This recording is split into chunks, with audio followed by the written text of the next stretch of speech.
plant, I'll send the rain. Love through the dirt, sow in the seed. Look through your tears.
Evening. Welcome out to Hog Mountain Baptist Church. If you would, grab a church hymnal, stand, turn to page 285, Lily of the Valley.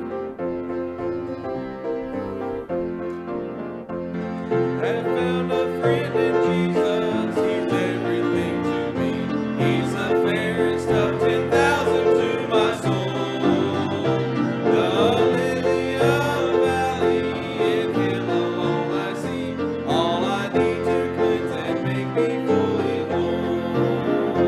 In sorrow he's my comfort, in trouble he's my stay. He tells me every care on him to roll. He's the lily of the valley, the bright and morning star. He's the fairest of 10,000 to my soul.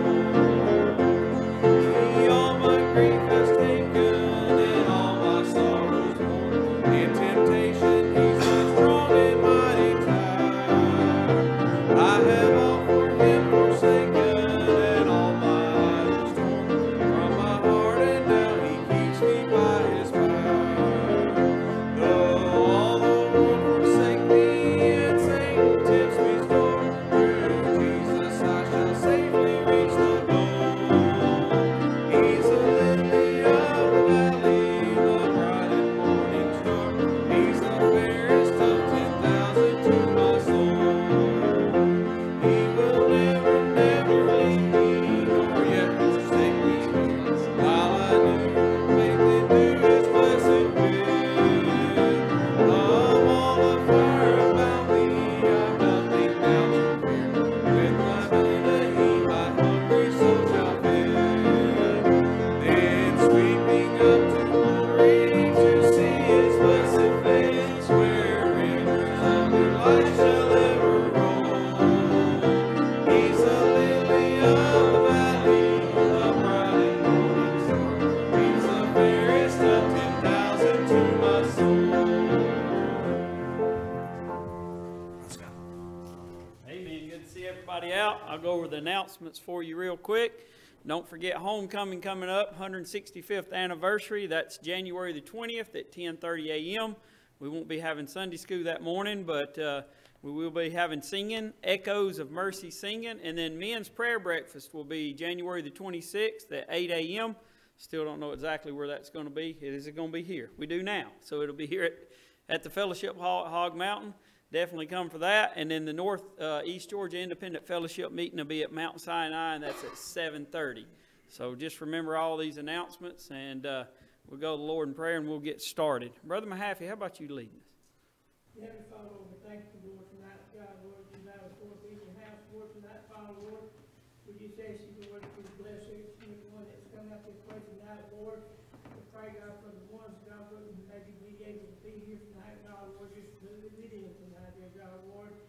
just pray, God, Lord, you'll take Brother Will tonight, Lord, you'll take and bless him. Yes. Use him for your honor and his glory tonight, and God, Lord, have your willing way, Lord, to be one lost. Don't know you tonight, Lord. Be tonight there comes to know you. In Jesus Christ's name.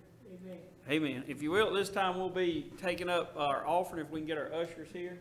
Brother Dan, you want to lead the song? Or are you going to? Yeah. Oh.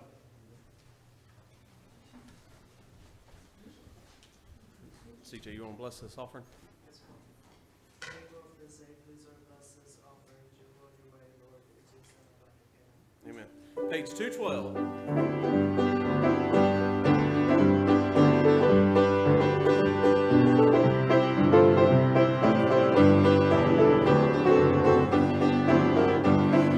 If you're in the battle for the Lord and right, keep on the firing line. If you win, my brother, surely you must fight. Keep on the firing line. There are many dangers that we all must face. If we die fighting, it is no disgrace. Coward in the service, he will have no place. I keep on the firing line. You must fight, be brave against all evil. Never run or even lag behind. If you would win for God and the right, just keep on the firing line. God will only use a soldier he can trust. Keep on the firing line. If you wear a crown, then wear a cross you must. Keep on the firing line. Life is but to labor for the master dear. Help to banish evil and to spread good cheer. Great will be rewarded for your service here. So keep on the firing line. You must fight, be brave against all evil. Never run or even lag behind. If you would win for God and the right, just keep on the firing line. When we get to heaven, brother, we'll be glad. Keep on the firing line.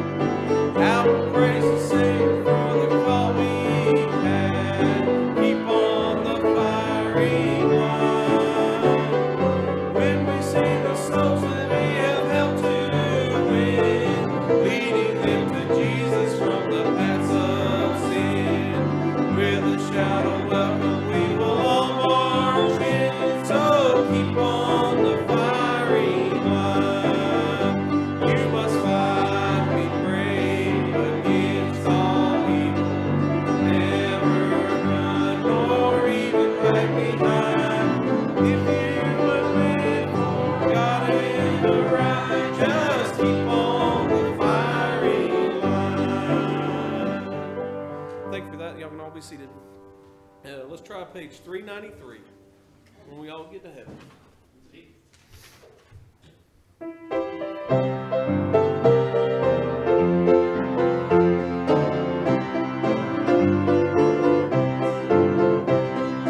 Sing the wondrous love of Jesus, sing His mercy and His grace.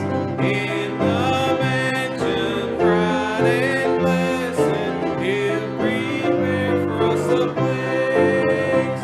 When we all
page 110. We'll sing the first verse and have a little fellowship.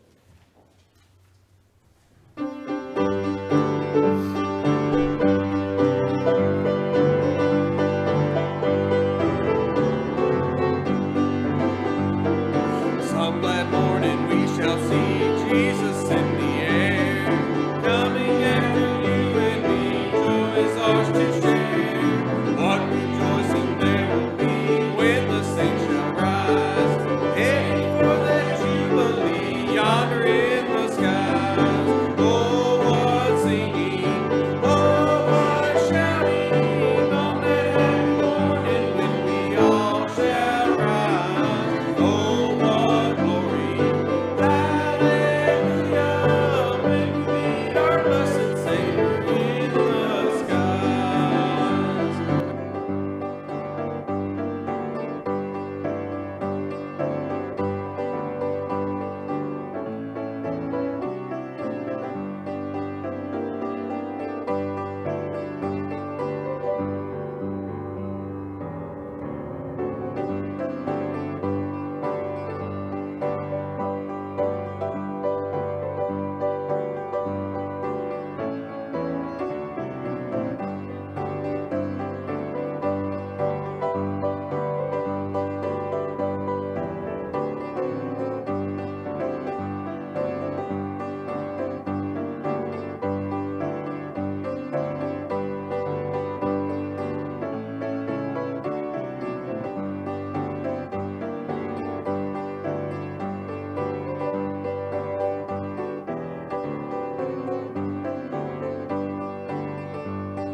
All right, let's grab that last verse.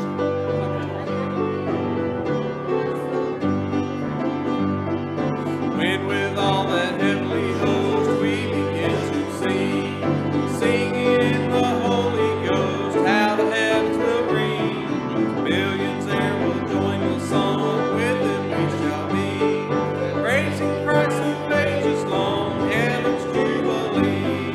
Oh, what singing, oh, what shouting on that happy morning when we all shall rise. Oh, what glory, hallelujah, when we meet our blessed Savior in the sky. All right, thank y'all. Y'all can be seated.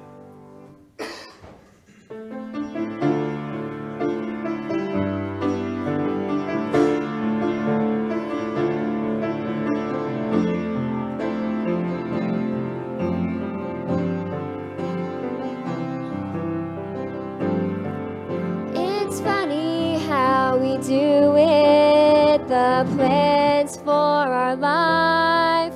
We plan for success and try to pass the pain right by.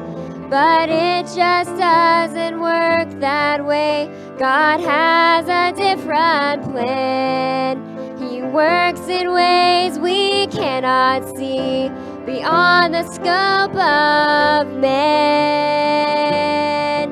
When the journey takes a detour unexpectedly, and I try to accept and understand what it all means, when I'm pressed to show the world what I really believe, I will trust you, Lord. When my heart begins to faint because I see my life so frayed, and my soul cries out, oh Lord, how long can I keep this at bay? 'Cause in the fiercest part of battle, when my feet don't want to stay, I will trust you, Lord, with my life. I may not understand it and even question why. What good will ever come from this has often crossed my mind. But God's teaching me to trust Him more as He works His will in me. I rest securely in His care. Surrender sure is sweet. When the journey takes a detour unexpectedly, and I try to accept and understand what it all means, when I'm pressed to show the world what I really believe, I will trust you, Lord. When my heart begins to faint because I see my life so frayed, and my soul cries out, oh Lord, how long can I keep this at bay? 'Cause in the fiercest part of battle, when my feet don't want to stay, I will trust you, Lord, with my life.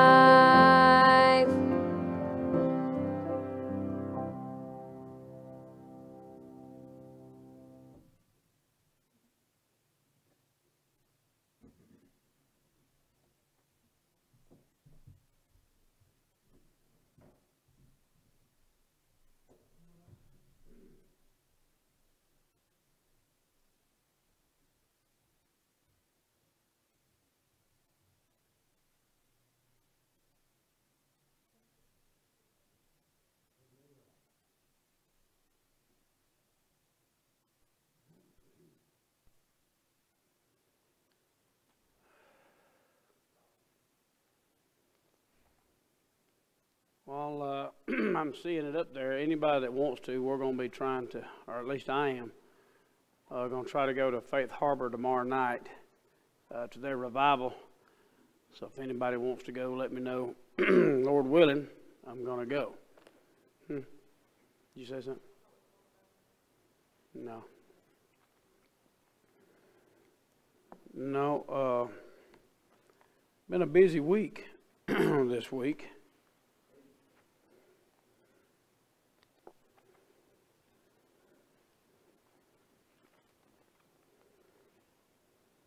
Tell people all the time, you never know from one day to the next just what's going to take place. You may have plans, and what's funny, you can be so distressed and working so hard for something, and one thing can change it all.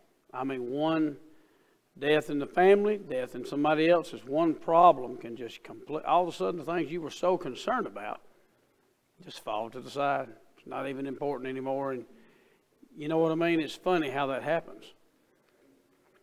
But It's just been one of those weeks. You just don't ever know. Y'all continue to pray for Carla's aunt. She's in a bad spot. I mean, it's just not good. It's pretty clear what's coming and what's going on. They're trying to keep her comfortable, and don't expect it'll be much longer. And when we went into the beginning of the week, knowing that her aunt was in trouble and had several other issues, and then going into the first of the week, found out a friend of ours had passed away, Brother Larry Cash, and then I get more texts yesterday. A young lady had gotten cancer, and then she had beat it, went into remission, and then they got married, and 6 months into the marriage, the cancer's back. And so, you know, like, huh? Carrie's mom? Oh, Terry, right. I was getting to that. She gets ahead of me. But, yeah, then I get another call from another guy I used to work with, that his mama, he just lost his dad last year. I believe it was last year, wasn't it? First part of it. To cancer, and now his mom's got cancer.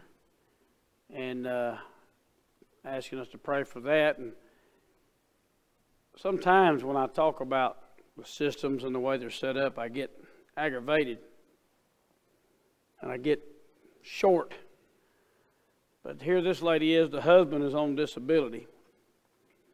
And she's working 2 jobs to try to make ends meet. And well, she's making just a little too much, so they won't help her with the system. And she can't afford insurance on her own. So, you know, that's a beautiful thing. I wish the government would tap into this just for a minute so I can tell them just what lowlifes I really think they are.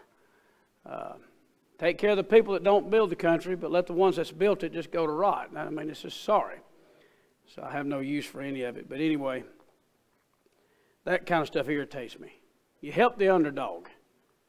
Not the dog. You help the underdog. There is a difference. But anyway, somebody said, you're going to get us in trouble. I stay that way, so it's fine. I might have some fun with it while I'm at it, right? But everybody's got issues. There's problems all around. Everywhere you turn, there's somebody got a problem. Something's going on. And some weeks are easier than others, but that's just life. I told somebody it's like bananas. It comes in bunches. I don't know why, you know, it seems like we can't spread this out a little bit. But Carla will tell you, there was times in our past where we went for, I'm wanting to say the longest stretch we had was about 2 to 3 months where we was at the funeral home every single week. And somebody said, that's impossible. I'm not asking you to believe it. I'm just telling you what happened. And you just don't know.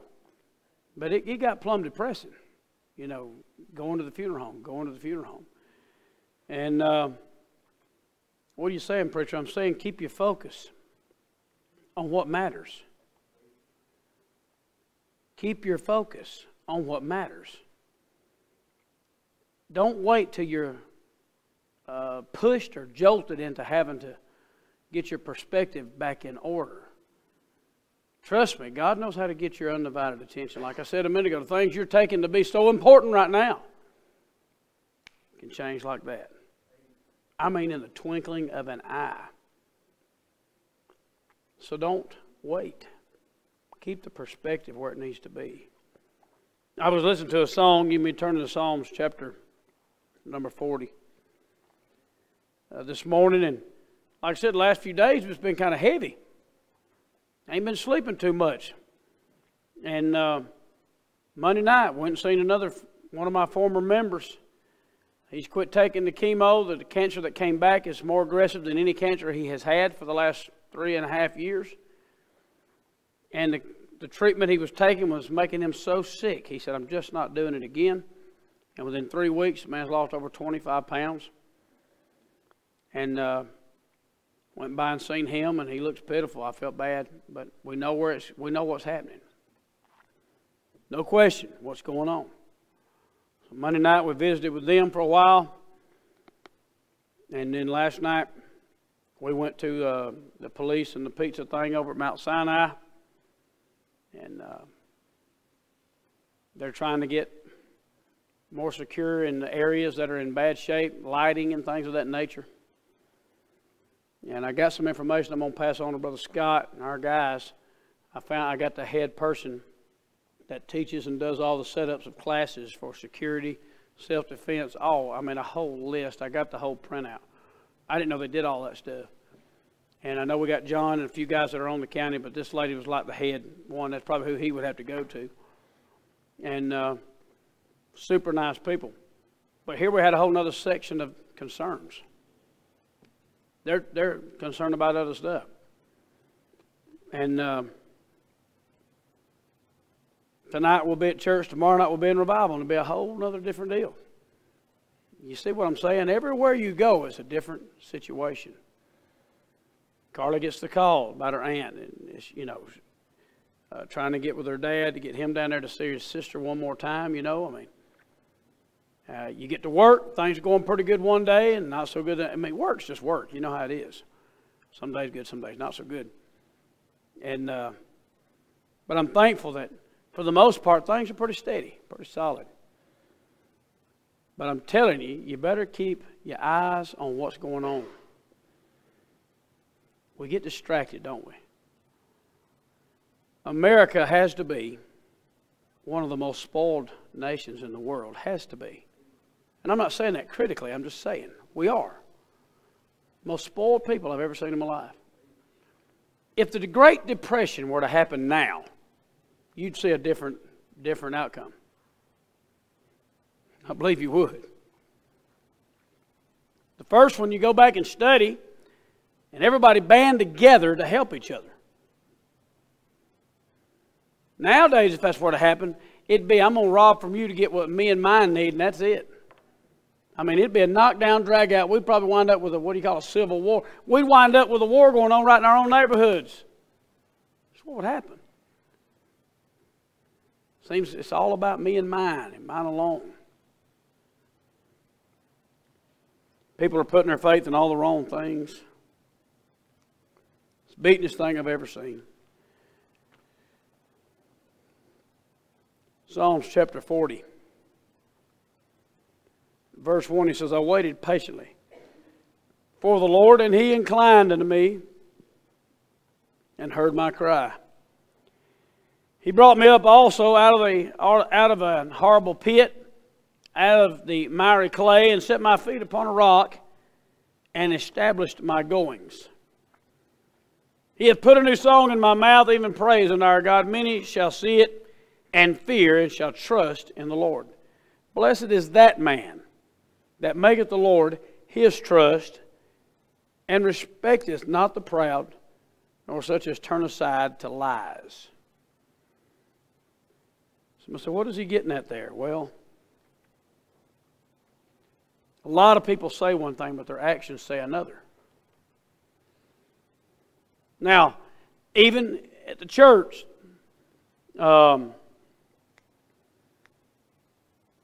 before I became a pastor, and I'm going to tell you, some of y'all, you're not going to get this, and you may never get this, so don't feel bad. You're in a place called ignorant, and that's not a bad word. Ignorance is not stupid or dumb. Ignorance is just not knowing. You've never experienced it, so you're just ignorant to what it is. But before I started pastoring, I would see Daddy handle things, and I would think, I wish he would deal with that. He needs to handle that, And I'd think, why don't he deal with that? I really did. I got so frustrated. And even times, what'll really tip you over the iceberg is when later, Daddy being my pastor came to me and said, I wish I'd have handled that a little quicker. You know what I mean? I'm thinking, what is it the kids used to say? Duh. But then I became a pastor. And it changed a little bit. It changed a lot. You care about the people. You don't want to see nobody go away. But here's the thing. If you're getting fed and you're getting what you need, don't get fat on it. What are you getting at, preacher? We start getting fat on it. We start getting spoiled, and we think it ought to be our way, every way, all the time, and that's the only way we're going to take it. When you're hungry, you're just glad to get fed. I've told somebody, I get hungry. There's been times I'll be out running or something, and I know this is going to really tear you up, but this is the way it is. Won't be nothing around, but I find me a gas station or some little mini mart or whatever, buy me some Vienna sausages. If y'all ain't got no, this is good eating. You ain't been hungry enough. But they got hot and spicy now. Praise God, what miracles have taken place. They got barbecue. And they got regular, and I like the regular pretty good. But there have been times I'd get them, and it just didn't hit the spot. I was like, man, this ain't no... But there was times, I'm telling you right now, steak wouldn't have tasted no better. And I would think, them are the best I've ever had, or man, I am hungry. You know what I mean? Somebody said, I'm not eating McDonald's. I'm not. You get hungry enough, you'd be surprised.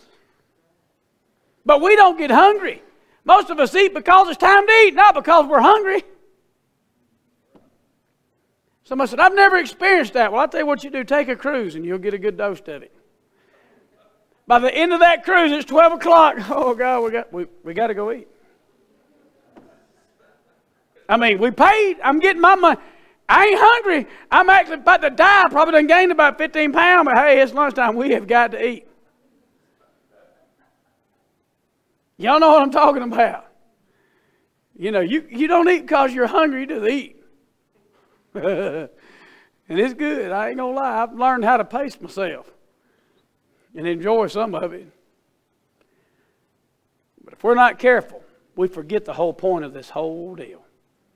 We should eat because we're hungry and we're weak and we need strength and we need nourishment, but we don't do it.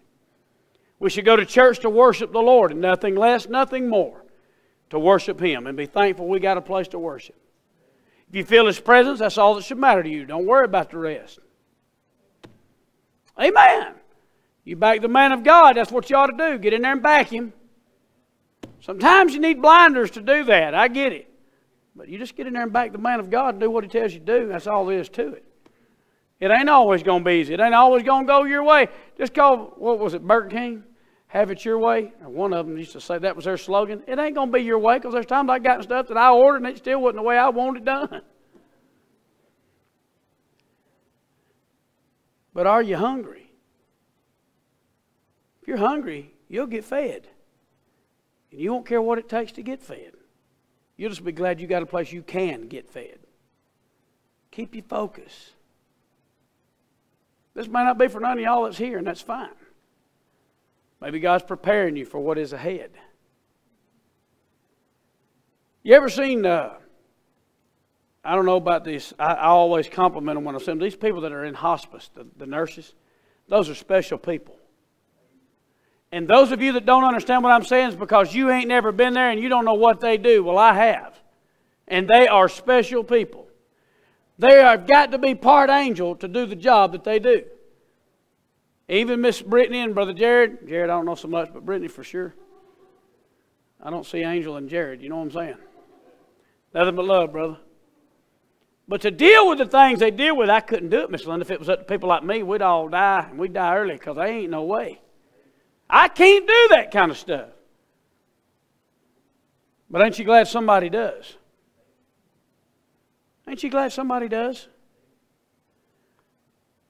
You know, it's like different hospitals you go to. I don't like that hospital. You just ain't hurting bad enough. If I'm bleeding, I'm hurting, I don't care. I just want some help. I mean, that's what I want.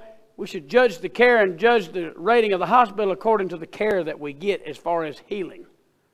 Not the niceness of it and not how big the rooms are. Come on now. What's it there for? It's to get you better. That's it. It's not a hotel. Church is not to make us all comfortable and cozy. You know, it's not. Church is a place to come and worship the Lord. There was a day they had more good meeting, more people getting saved when there wasn't pad on the pews and there wasn't air conditioning heat. Now you explain that to me. What has changed? What has changed? Preachers won't pastor churches unless they get the right offer nowadays. Churches won't call them unless they got the right resume. And yet we're not seeing nothing. We got big crowds, dry as dust, but we got big crowds. We got crowds that have to be, persuaded. Now we have coffee, but it ain't a Starbucks. And to me, I'm just happy to get the coffee. Amen. We have to be entertained to draw the crowd. And they say, look, we got to use whatever we got to get them in. But if you kick God out the back door in the process of bringing them in, what good is it? If you got a fire, and by the time you pull the hose far enough to get to the fire, you've disconnected it, what good is it? It's useless. You got to be connected. You got to be connected. I hope I sleep good tonight. Because I ain't been sleeping good, man, here lately. Too much going on. And it's all kind of stuff. I mean, it's across the board. And like I said, we go and we see people that are sick and dying. And you got people with other needs and all these different needs. And man, after a while, it gets a little overwhelming. Here's the only thing that bothers me. And I don't try to take different situations and put them on a level of importance. But let's face it, that's what we do. You're, after 40 years old, you're supposed to go get a physical, get a checkup at least every 2 years. And you're supposed to get a full service. And nobody likes getting that. God help, nobody does. None of us do. But we're supposed to. Why do we do this? We want to stay healthy, but you know what most of us do? We'll wait till we're half dead before we go get the service. And then we wonder why there's something wrong and they can't fix it because they didn't catch it in time. Y'all agree with that, don't you? We're the worst people in the world about waiting until it's too late. I was telling my wife, the guy that passed away, now get this, he didn't have no troubles at all. No troubles. Got up, went downstairs, drank some orange juice, fell over dead. Didn't have time to call for help, didn't have time to holler, just fell over dead. You're not promised tomorrow. You're not promised tonight. And right now, there's things that's got you either irritated or happy, concerned, worried, stressed, and one change in your health could change all your perspective. All of a sudden, you know what? You're going to say, well, you know what? I ain't worried about that no more. Somebody call the preacher. I've had people on one hand that hated my guts. Hated me. Was ready to kick me out. I know, hard to imagine. I know, crazy. As loving as I am. And, but before a month could get by, they were in the hospital. You know what the first thing they did was? Call the preacher. And it wasn't the new and it wasn't the old one. It was called that one. I can't do nothing for you. But you know what it was? All of a sudden their perspective changed. And they were thinking, did I cause this? Y'all know what I'm talking about. You ever been there? Logan gets sick, get in the hospital. Boy, the first thing I start doing is repenting, buddy. I know none of y'all do that, and I'm glad. I'm glad I pastored the perfect church, but something happened to my boy. Something happened to that little boy of yours. Y'all start checking up, don't you, Brother Aaron? I mean, boy, you start checking up. Right now, we feel pretty strong. I'm a pretty good Christian, righteous man. But let my boy get put on the gurney, and I guarantee you, I'm going to check up. And I'm going to make sure things are in order. And I'm not going to be concerned with what anybody thinks about it. I'll get up here and pray out loud. And you can hear everything I've done, good and bad. It doesn't matter what you think then. I need help. I mean, y'all agree with that? Things get serious, we get serious. Right?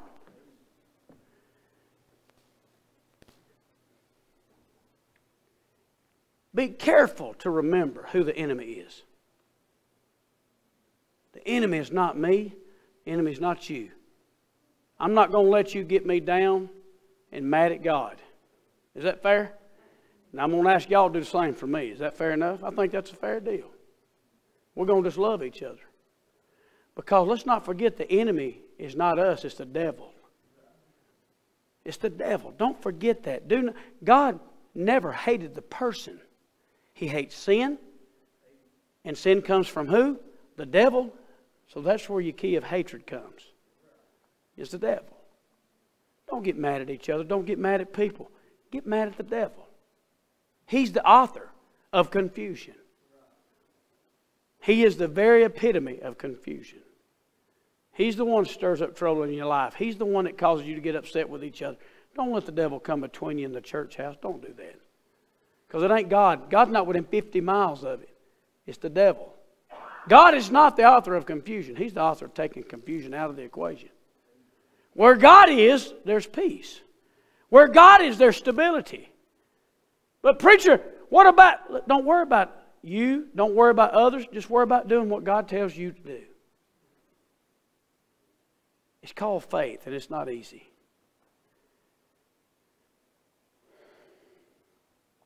He brought me up also out of the horrible pit, out of the miry clay, and set my feet upon a rock, and established my goings. Where are you going? Where are you headed? Surely you got a goal in life. Something. You know the biggest concern I have? The biggest, Brother Claude, God forgive me if it's wrong, but it is one of my biggest concerns. Is what direction am I leading Logan to go? If something happened to me and I was dead tomorrow, I wonder, did I do enough and do it right to lead him to know that there is a God and he can trust him at any age? Did I prove in my life where my real strength and my honor came from? Did I really show my son, hey, this is all about him? It's not about how much money you make. It ain't about the bank. It ain't even about the church. It's all about doing what God says, and he'll put all the other stuff in place. Did I do enough? It scares me to death. You know what really scares me? I'm afraid he's going to be just like me. That scares me half to death. Aaron's known me a long time. Thank God he was younger. He didn't get to all the bad stuff. He saw a pretty good side of me. But I worry about that. I wonder how many of my traits Logan's going to pick up. I hope he gets the good ones, don't get the bad.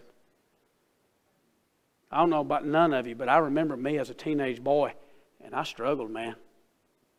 I had to learn a lot. What it was, I had to learn to trust God and let him establish my goings, not me. This world teaches our kids, you can be anything you want to be. Then our Bible says you can do anything you want to as long as it's God's will.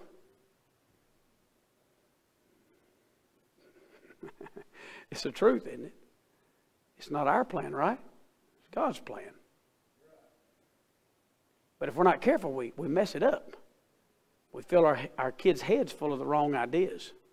I'm all for school, I'm all for college, but I'm praying hard now that God will lead Logan in the direction he needs to go, even in college and everything else. Wanting to be educated. But I'll be honest, I'd rather him not go to college and be in God's will than to go to college and get led astray from God. I want his feet to be set upon a rock, and I want God to establish his goings. How many of you can think of a time where you were either not as close to God as you are now, or a time when you were closer to God than you are now? There's two categories. There is no middle ground. There'll be people who say they're trying to ride the fence. Trying is right, because the Bible said lukewarm he'd spew from his mouth. That's a hard saying, isn't it? They think the preachers are mean. Y'all don't know mean. He said lukewarm. That means if you're trying, God's like, I don't need you. He's like, you either in or you're out. Did you hear the truth? Did you understand it? Are you doing it? That's all God's interested in. I mean, is that right, Brother Judge? Is that how you get that? Lukewarm, he said he spewed from his mouth. That means if all you've done is read it, and you say you believe it, but you ain't doing none of it, he has absolutely, totally no use for you at all. If I'm reading that correctly. He said, lukewarm, he would spew from his mouth. That's pretty low, isn't it? To be spit on, much less be spit out.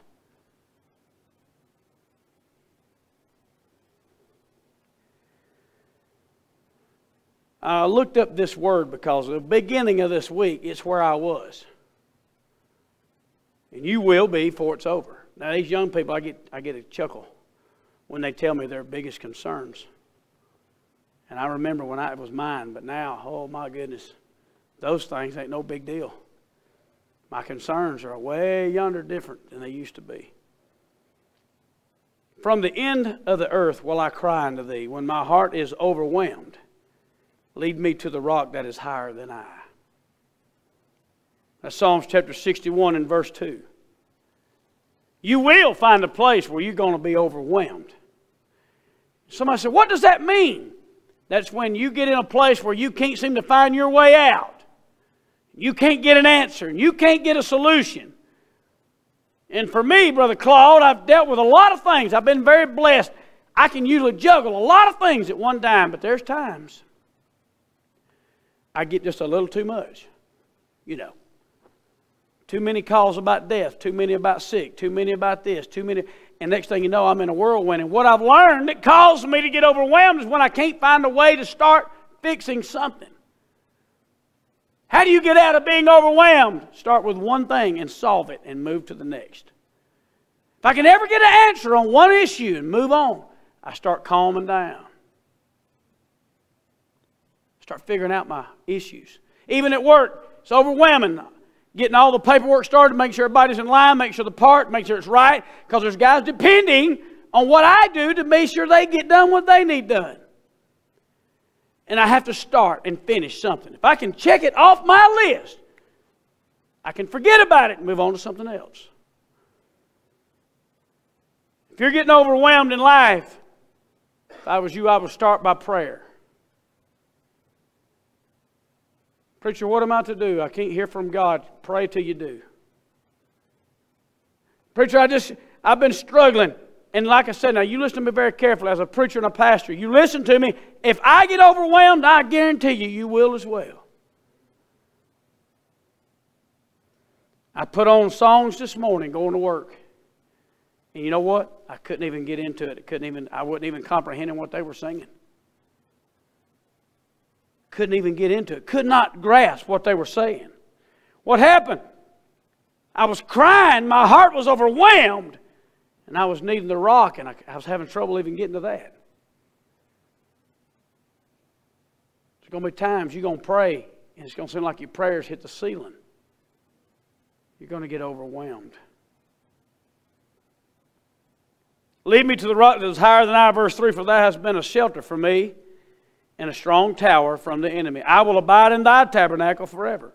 I will trust in the covert of thy wings. Selah. He didn't say, I hope you can be a shelter. He said, thou hast been a shelter. When's the last time you really used and trusted God in your solution? Me and Justin talk a lot. It seemed like it's just been a roller coaster, hasn't it, brother? By the time mine gets settled down, his goes into a loop.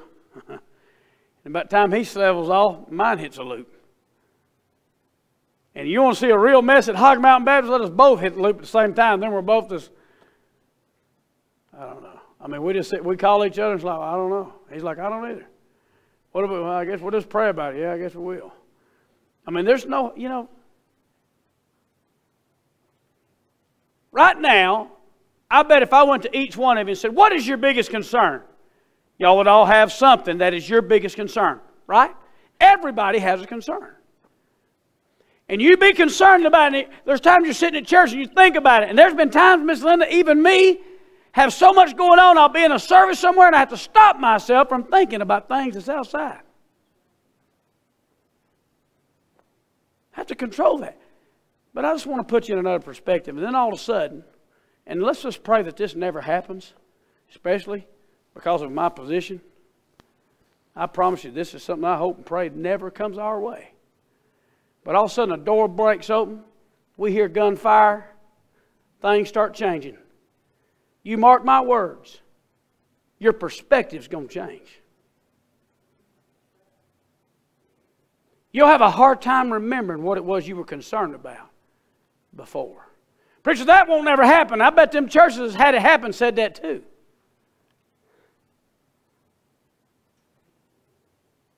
Be careful what bothers you. God has a way of changing that. Be careful. Because as a preacher, I don't have the luxury of letting what I think matter. I used to. I had a lot of people mad at me. But I can't do it anymore. I have to trust God solely. This is not my house, it's God's. That's what I learned from my dad. I said, Daddy, why didn't you handle that? And now I learned, you know why I can't handle things, Brother Scott? Because it's not my call. It's only God's call. I have no control over the situation. I want you to understand that. I appreciate the honor I get as the pastor, but I am not in control of this situation. I answer to God and only God. And if we get to heaven and I have to answer for something, don't worry, it ain't going to be on y'all. It's going to be on me. Preacher, why don't you move on that? Because I'm going to answer to God for it. So I'll answer and do what He says in His time. We got a lot of people in different balances here. Young, middle, old, all ages in between. What do you do, preacher? I go to Psalm 62. I'm just going to read a few of these and we'll wrap this up, I promise. Stay with me. Truly, my soul waiteth upon God. From Him cometh my salvation. Remember where your help comes from. He only is my rock. Just remember that. When everything else falls, guess what? He's always there, isn't He? He only is my rock and my salvation. He is my defense. I shall not be greatly moved. To me, that says I ain't going to be greatly worried about certain things because I'm just going to do it God's way. That's a hard thing. It sounds easy right now for you, but trust me, there'll come a trial. How long will ye imagine mischief against a man? Ye shall be slain, all of you. As a bowing wall shall ye be, and as a tottering fence. They only consult to cast him down from his excellency. They delight in lies. They bless with their mouth, but they curse inwardly. It's a lie. Now, y'all know what that's talking about, don't you? They bless with their mouth. But what's coming out, it's not what's really on the inside. I got some people I'd never, ever call their name. But I've got some preacher friends. And I consider them a friend. But I'll put it like this. I'm glad I don't work with them on a daily basis. Because a few times I've been around them out of church. It seemed like they was right on the edge. You know what I mean? Somebody said, well, preacher, I've worked with you. Yeah, I'm sure I've had my moments. But I've never had to stop myself from saying a cuss word. It just ain't in there. Never have to stop myself from taking something and slinging it at somebody. I will admit, there were times I thought about it. Yeah, the truth sometimes hurts. But what keeps me where I need to be is when I realize I'm the only example some people's going to get. And if I screw that up, it's not God's fault. It's my fault. There's a song used to say, can the world see Jesus in you? Sometimes the only way they're going to see Jesus is in you. Preacher, why am I going through this? Why would the devil do this? Because they need to see you get through it. Sometimes we got to struggle so that God can rescue us. The church has to be under fire because we are in a warfare. Somebody said, that ain't no place for fighting. Y'all ain't read your Bible much. What was Israel doing 90% of the time? You ever thought about that? Fighting. They were. Am I telling that right, brother? I mean, look through your Bible. Very few books of the Bible don't have some kind of warfare going on. Pharaoh and his armies. The Canaanites, all them other people. I mean, they was over the Amalekites, the Midian. I mean, just all kind, constantly fighting. Even when they got to Promised Land, they had to go in and do some fighting. Go read about it. The Promised Land that God gave them. He said, don't worry, go on in. I'll take care of you once you get there. Why? Because it's going to have to be taken care of. Even in your best place, you're going to have fights and battles. The question is what you're fighting for worth fighting for? That's the question. I'm going to go here and I'm going to change this. Go right ahead, but you'll find yourself in another warfare. You'll either be fighting for a just cause or you'll be fighting for nothing. A lot of people won't get to heaven and find out they were fighting for nothing. And they're going to find out they really wasn't fighting anything at all. They only consult to cast him down from his excellence. They delight in lies. They bless with their mouth, but they curse inwardly. I marked these next 4 verses because I just like them. My soul, wait thou only upon God, for my expectation is from him. He only is my rock and my salvation. Therefore, I'm going to put that right there. I ain't saying I added in there, I ain't saying it right. I'm just saying. Because he is my rock and he is my salvation. He is my defense. And I shall not be moved. In God is my salvation and my glory. The rock of my strength and my refuge is in God. Trust in him at all times, ye people. Pour out your heart before him. God is a refuge for us. Selah. You know how you judge a good friend? How most people judge good friends? They tell them everything. Think about what I'm saying. You say, I'm pretty good friends with this, but do you tell them your real good friends are the ones you call when you're hurting? You don't know who else to go to, you just confide in them. I don't know what it is about this flesh. Y'all ever notice that feels good just to get something off your chest, don't it? You ever been there? The beauty of even some of our Sunday school classes and our men's groups and our ladies' groups is the beauty of it is we're getting combined things in there between people that are sharing alike problems. You know what that enlightens them to do? Talk to each other about it. It's good to confide. But how you know who you trust is by who you confide in. You tell me, I love God, then you ought to be confiding in God. Preacher, I am. Well, then your actions will back it up. That's fair enough, isn't it? If I got up here and started reading out of some other book, if I started speaking in tongues, started jumping all over the place, acting like a wild man, and then go out next week and y'all hear about me cussing somebody out, I mean, really, are you going to come and back me up in what I'm doing? I would hope to goodness you wouldn't. They probably a bunch of nuts would, though. That's what the world's full of. Putting on a show. How many of y'all have ever looked up any of Billy Graham's stuff? Raise your hand. Any of y'all ever looked up Billy Graham? Several. I like to look up the earlier ones. That man had a touch. He did. He had a touch.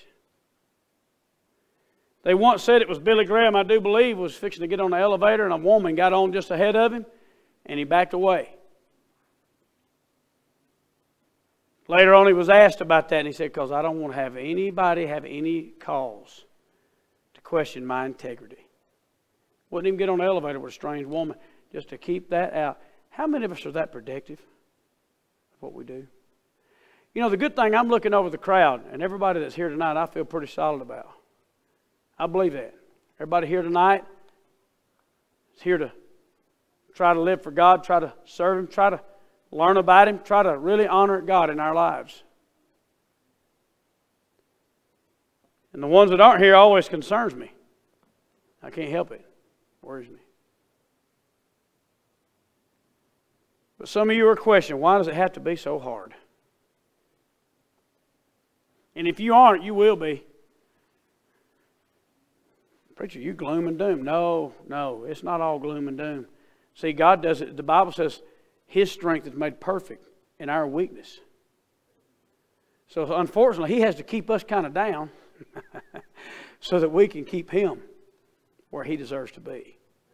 We get full of ourselves, we forget about God, but as long as we're broken a little bit, we keep Him in perspective. Church, we are in a warfare. It's not going to be easy. Raising kids is not easy. Can I get a witness on that one? Raising children is just not easy. You know the biggest thing I ever seen? Everybody wants to have kids. Always the girls. When you get married, they want to have a baby, want to have a baby. I get tickled, to be honest, that way. She wants to have a baby, and Adam's trying to use us. Not yet. You want to have them babies, can't wait to have a kid. And honestly, I was scared of babies. I didn't know if I wanted one to run around my house or not. And I'd heard things, diapers and poopy and all that good stuff, and it didn't sound too good to me. But then I did get to wanting to have a child, so we get the baby and you're excited, right? And then all of a sudden you realize, hey, they don't sleep very much. So right out of the gate, the fun leaves.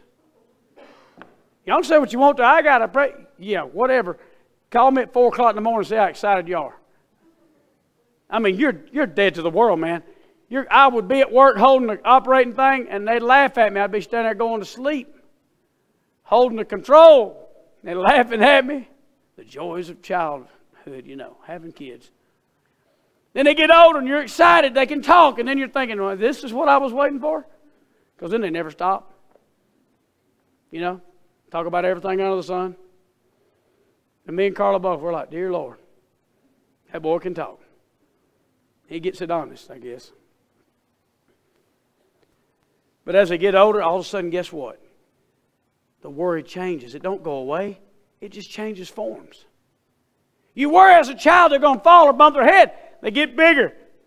The worry changes. Now they got to go to school. That was the scariest thing I ever had to do, was send him to school. But what did you do, preacher? I trusted in my rock. Somebody said, you going to put him in Christian school? So I'm going to put him wherever God tells me to, because I sure don't want him going without God. Amen. Boy, I'm glad I got a rock that does what He says He'll do. I can preach because I believe in what I'm preaching about, Brother Claude. A lot of times preachers don't get excited. I don't know what the deal is, but I'm going to tell you, I get excited because I know He lives. Like the song says, He lives within my heart. I know He lives because of what He's done for me. And if He chooses to put me in a bad spot, that's okay. A lot of people have been burned at the stake. If all I got to do is have an uncomfortable place, that's okay. Just stand for God. He stood for you. At least we ain't got people stoning us. We ain't got people trying to kill us. Amen. Still other places in the world, Brother Claude, like I told you before, they kill them in the pulpit. If all we got to do is endure a little uncomfortable time in family and in church and whatever it may be, let's thank God that it ain't as bad as some has had it. Stand for God. I'm going to get Brother Justin to come to the piano while we stand to our feet. Just play "Oh Faithful."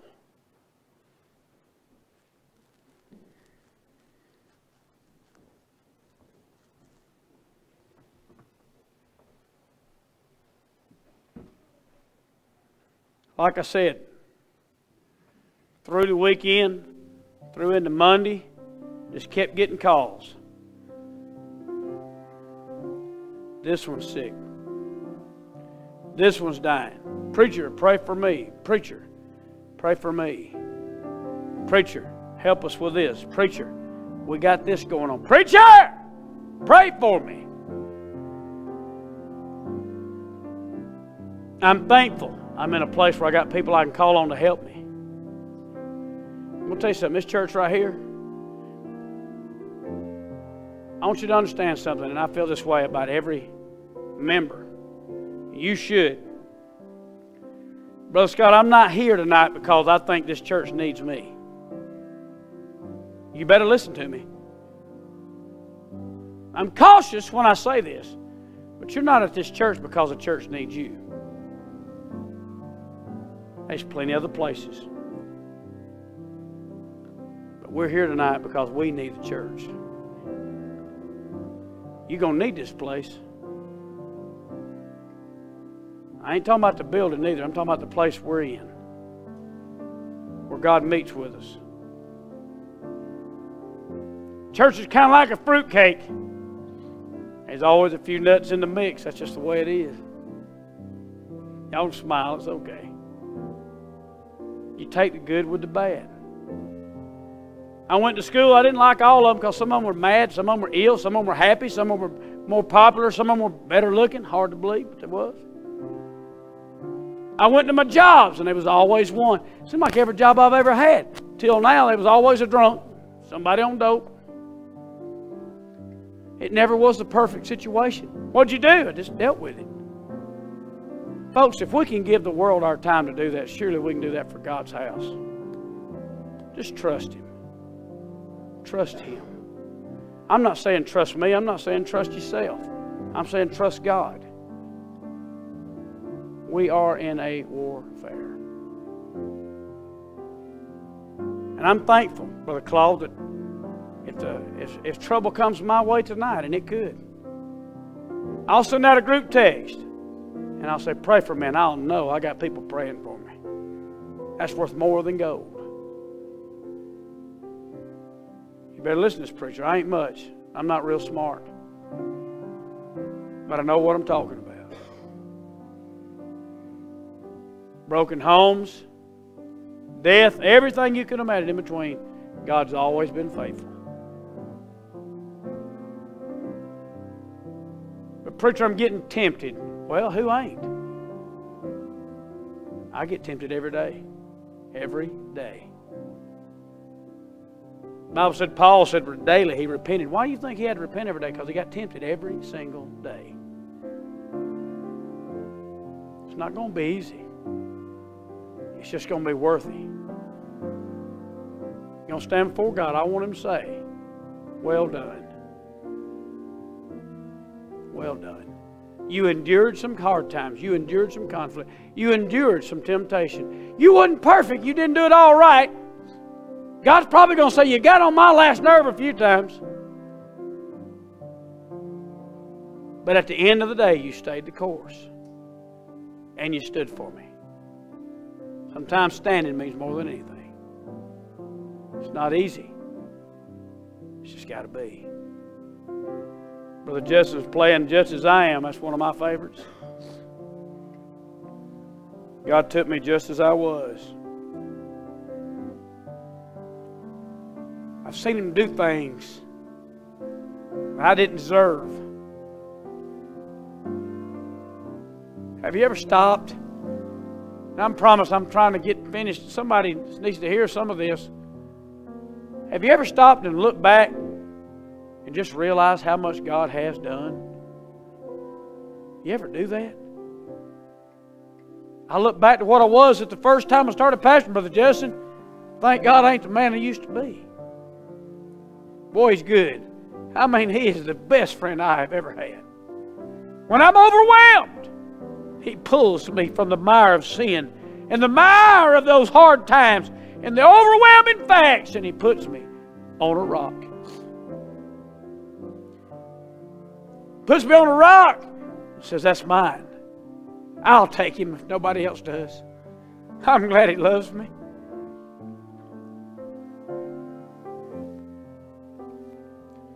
Altar's open.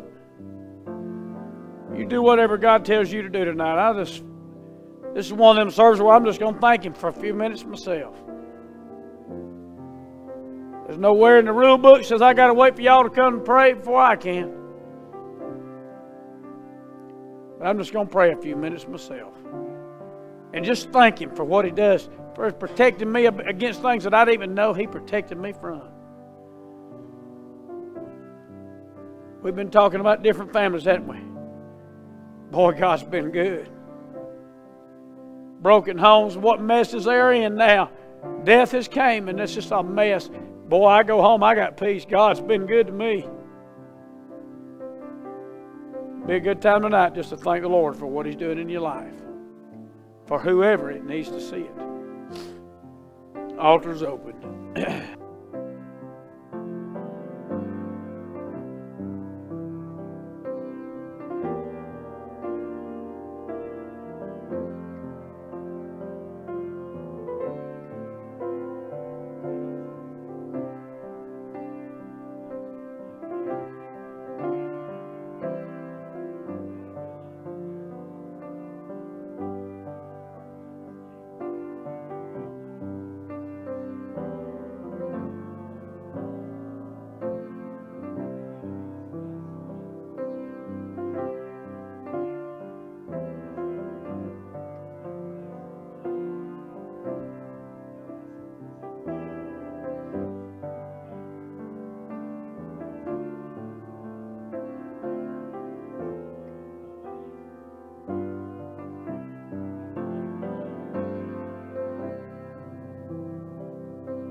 Take your time, ain't no rush. You pray till you're done.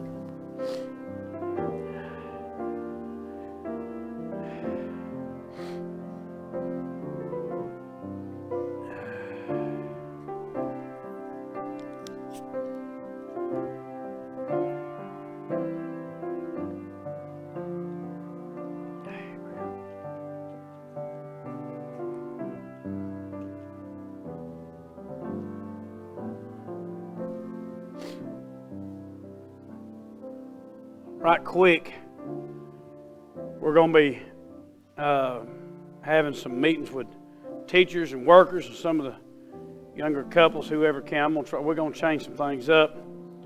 But the goal is this. We've got a men's breakfast we do every month.